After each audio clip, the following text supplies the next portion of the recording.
Muito bom dia, meus preciosos e amados irmãos. Que Deus abençoe aos vossos corações abundantemente. Bem, nós vamos falar um pouquinho aqui a respeito de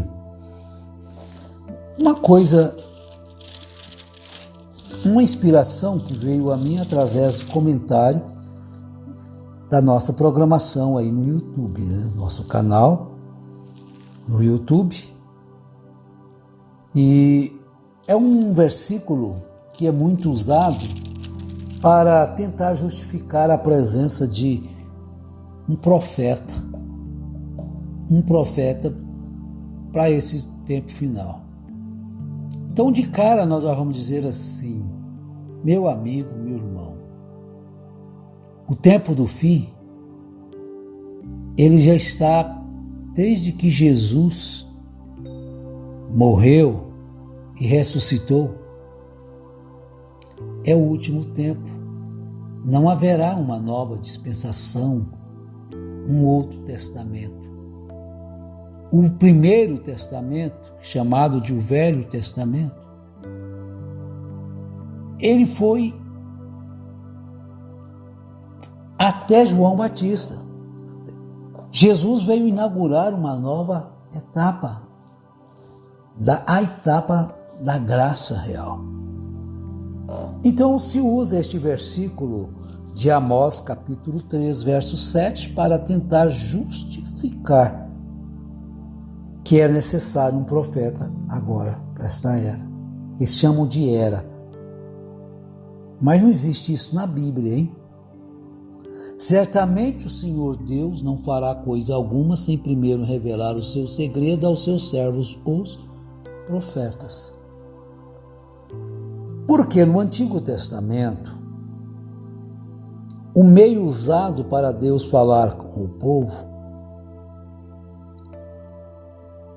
quando Deus tirou do Egito, separou Israel, e Deus desceu para falar com eles no monte, o povo disse: não fale Deus conosco, fale Deus com Moisés, e Moisés fale conosco.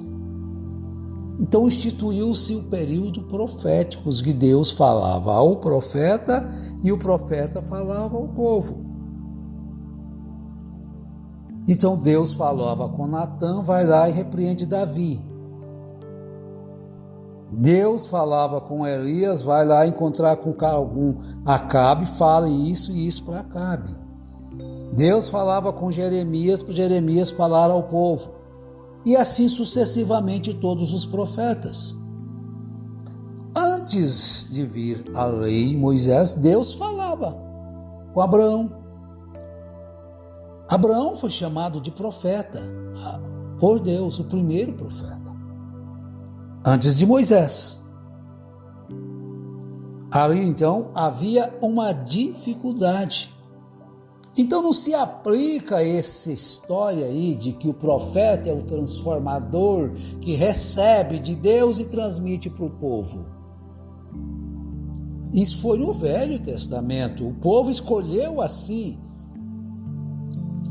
E Deus aprovou a escolha deles. Então, cada tempo que o povo se desviava, Deus levantava um homem, é chamado de profeta, e este profeta levava a repreensão ao povo. E este profeta trazia uma lembrança do que Deus tinha dado ao povo através de Moisés no Pentateuco. Então tudo se dirigia para o Pentateuco. E tudo aquilo do Velho Testamento apontava para Jesus, o profeta dos profetas. Então não tente se justificar, as pessoas são enganadas nisso aí. Certamente o Senhor Deus não fará coisa alguma sem primeiro revelar o seu segredo aos seus servos, os profetas. Porque todos os profetas que se dizem profetas não revelam nada mais. Antes era necessário. Mas Jesus veio. E João foi aquele profeta que o apresentou ao mundo. Ele introduziu e Jesus falou claramente para os apóstolos quem na verdade era aquele Elias de Malaquias, capítulo 3, capítulo 4. Então, se quer justificar a presença de Elias para os gentios, fuja deste embaraço. Isso é um embaraço, sabia? Isso não existe nas Escrituras, porque os discípulos entenderam rapidamente quem é o Elias que teria que vir. Eles fizeram a pergunta para Jesus e Jesus respondeu para eles. Eles fizeram a pergunta: por que dizem, pois, os escribas ser necessário que Elias venha primeiro? Então Jesus responde: de fato Elias virá e restaurará todas as coisas. Aí o verso 12 conclui o assunto. Eu, porém, vos declaro que Elias já veio e não o reconheceram, antes fizeram com ele tudo quanto quiseram. O porém já diz que já tinha acontecido, ele já veio. Então ele não tem que vir outra vez. Então os discípulos entenderam que eles falaram a respeito de João Batista. Mas e o ciclo profético? A lei e os profetas duraram até João. A lei e os profetas duraram até João. Essas palavras são palavras minhas? Não, são palavras de Jesus. E por que você não pode crer nisto? Você vai querer interpretar isso? Mas Ágabo era o profeta. Ágabo era o profeta, eram os dons da profecia. Um profeta vidente para revelar o quê? A vinda de Jesus? Revelar a vinda de Jesus? Não, mas Jesus veio para consumar todas as coisas. Veja João capítulo 19, verso 28, na morte de Jesus.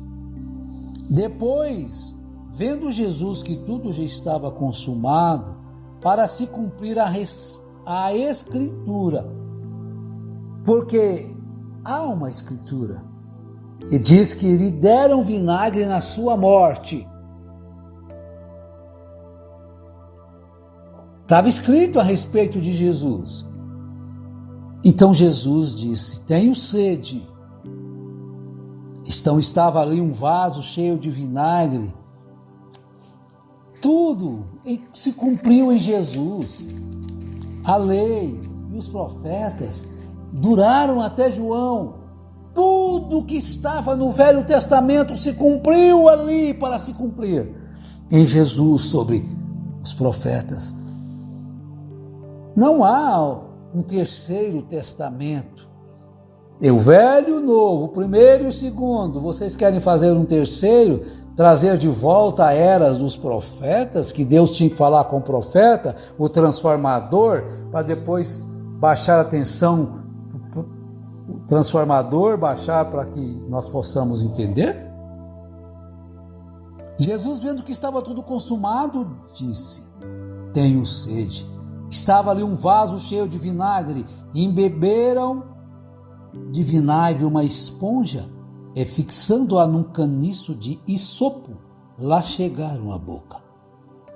Quando, pois, Jesus tomou o vinagre, disse: cumpriu a última Escritura a meu respeito.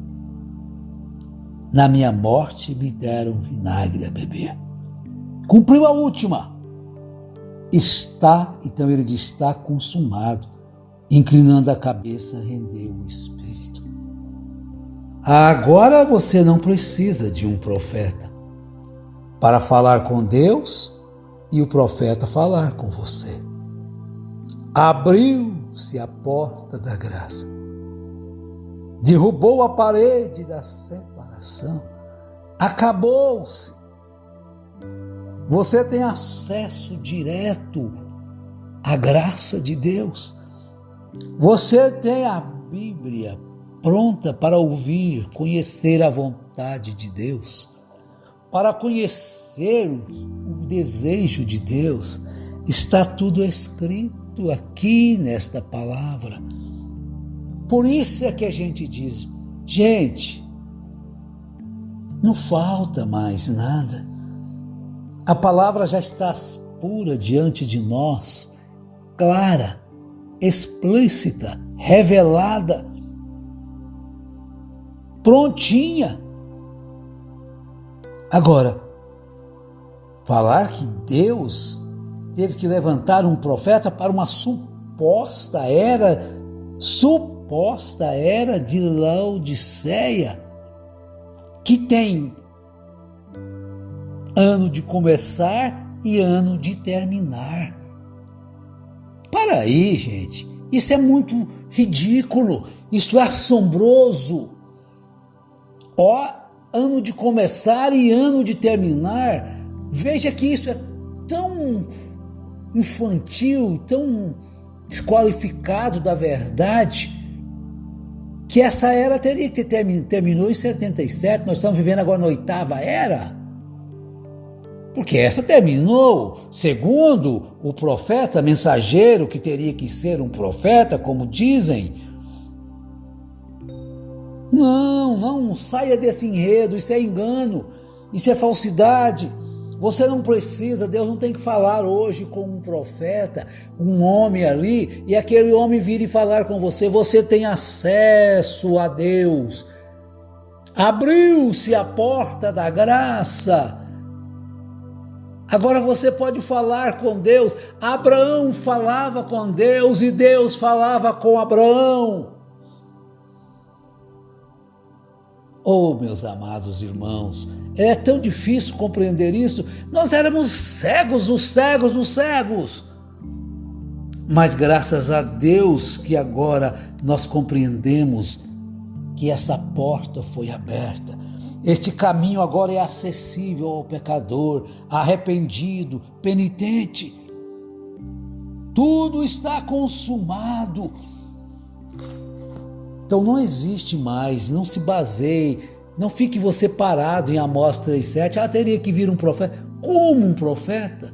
O período profético dos videntes concluiu. Foi para aquele tempo. Hoje Deus nos deu um caminho mais brilhante, acesso direto. Você não precisa de um gerente para falar com o dono de todas as coisas. Porque Paulo, escrevendo aos Hebreus, ele diz assim, primeiro capítulo, vê se isso aqui te ajuda.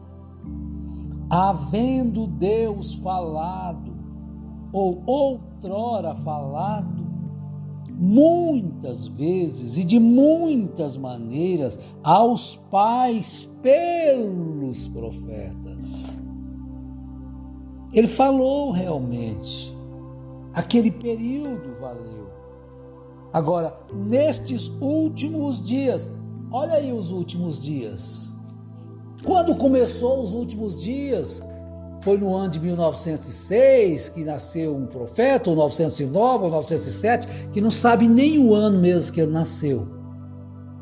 Tem 3 datas de nascimento do Elias de vocês, da era de Laodiceia, suposta era, né? Suposta, que não existe isso. Quando começou os últimos dias? Vou ler de novo.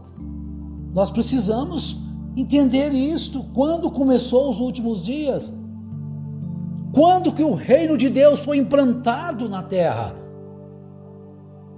Quando foi? Ele vai ser implantado? Ou ele já está na terra? Não tem reino de Deus na terra? Só tem força das trevas aqui? Só tem força do mal? Não. A verdade é do reino de Deus. A paz é do reino de Deus. A cura é do reino de Deus. A segurança é do reino de Deus. Então o reino de Deus está em nós. havendo Deus outrora falado muitas vezes, de muitas maneiras aos pais pelos profetas, nestes últimos dias nos falou pelo Filho, a quem constituiu herdeiro de todas as coisas, pelo qual também fez o universo. Ele que é o resplendor da glória e a expressão exata do seu ser, sustentando todas as coisas pela palavra do seu poder, depois de ter feito a purificação dos pecados. Meu Deus, você não tem que ter ninguém para oferecer sacrifício para você. Você tem que crer que Jesus morreu.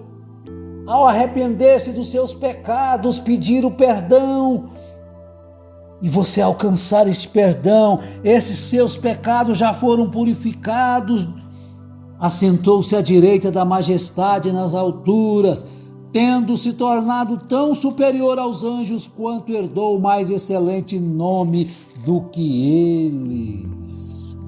Então que Deus te esclareça, te dê entendimento disto. Você fala direto com Deus, fala com Ele aí no seu quarto, com fé, e Ele te ouvirá. Através da Bíblia, a Bíblia não fala contigo mais, precisa de um livrinho à parte. Será que você não entende que isso é cair da graça de Deus, arrumar um substituto para o sacrifício de Jesus? Deus tem a misericórdia de todos nós. Dê atenção a isto, examine as Escrituras e Deus te ajudará. Em nome de Jesus Cristo, todos sejam abençoados.